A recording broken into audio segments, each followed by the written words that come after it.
Shalom, shalom, shalom, haleluya, selamat pagi. Terpujilah Tuhan kita yang hidup. Dalam anugerahnya Dia telah memberkati tidur malam kita tentunya dan membangunkan kita, serta memberikan kita satu hari lagi tepat di hari Rabu tanggal 25 Agustus tahun 2021. Sampai terbenamnya matahari di hari ini, percayalah bahwa Tuhan akan tetap menyatakan kuasa namanya sebagai Allah yang Immanuel bagi kita. Amin.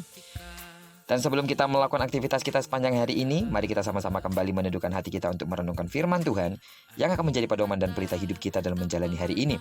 Perenungan kita akan tetap kita ambil dari pembacaan Alkitab satu hari satu pasal, yang akan kita ambil dari pembacaan 21 hari bersama kitab Hakim-Hakim.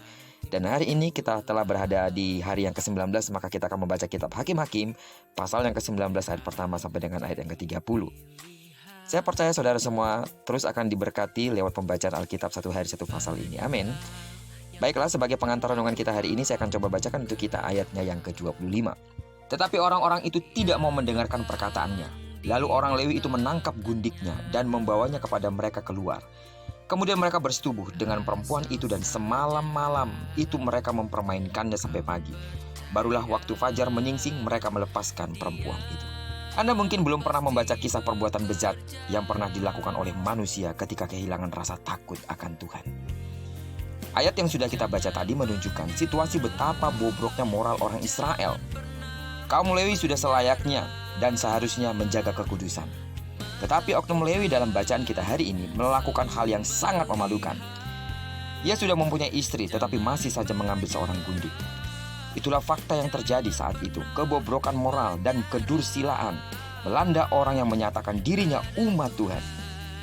Kebobrokan moral itu biasanya dipicu oleh keinginan diri untuk memuaskan hawa nafsu, alias mementingkan diri sendiri. Seperti apa yang dikatakan oleh kitab Yakobus pasal 3:16. Sebab di mana ada iri hati dan mementingkan diri sendiri, di situ ada kekacauan dan segala macam perbuatan jahat. Oknum kaum Lewi dalam ayat ini tidak mempedulikan perasaan istrinya lagi.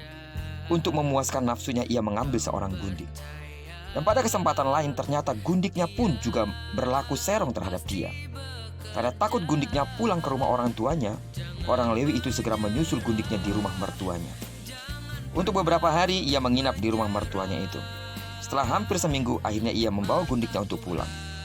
Di tengah perjalanan mereka harus mampir dan bermalam di Gibea, tempat suku Benyamin berdiam. Tempat yang dipenuhi dengan kebobrokan akhlak manusia. Dan saat menginap, saudara, apa yang sudah kita baca hari ini? Tiba-tiba rumah itu dikepung oleh orang-orang dursila. Mereka meminta anak perempuan pemilik rumah. Berikutnya terlihat pemandangan yang sangat menjijikan. Pemilik rumah menyerahkan anak perawannya dan gundik Lewi itu untuk dinodai. Dan kedua perempuan itu dipermainkan sampai pagi. Ketika didapati gundiknya sudah tergeletak dan tidak bernyawa, lalu diangkatnya gundiknya serta dibawa pulang. Sampai di rumah adanya pemandangan lain yang juga sangat mengerikan, yaitu ia memotong-motong mayat gundiknya.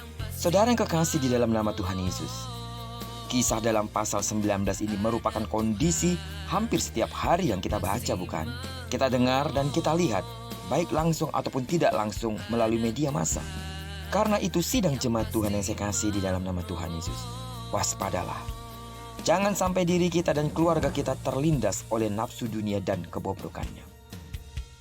Tahukah saudara bahwa dosa sedang mengintip? Karena itu biarlah pikiran dan hati kita terus tertuju kepada Yesus Kristus. Karena dengan demikian, Kristus sendiri akan melepaskan kita dari semua jerat yang ditaruh oleh iblis. Karena itu sidang jemaat Tuhan, dosa sedang mengintip.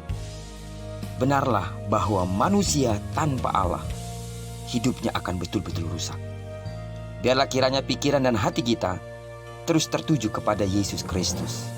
Karena dengan demikian, kita akan tetap terpelihara di dalam kasih dan kuasa-Nya. Amin.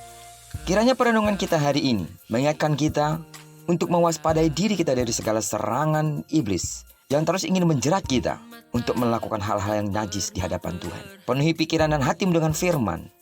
Penuhi waktumu dengan doa. Sehingga dengan demikian, kuasa firman Allah terus membentengi hidupmu dan doamu dijawab oleh Tuhan.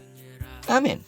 Diberkatilah kita sepanjang hari ini dan digenapi firman yang berjanji bahwa apa yang dikerjakan tangan kanan dan tangan kiri kita dibuatnya berhasil. Amin. Kemanapun kaki kanan, kaki kiri kita melangkah sepanjang hari ini, di sana pasti kamu lihat Tuhan akan dinyatakan. Doaku dan harapanku bagi sidang jemaat Tuhan masih bergumul dalam kondisi fisik yang lemah, disembuhkanlah engkau.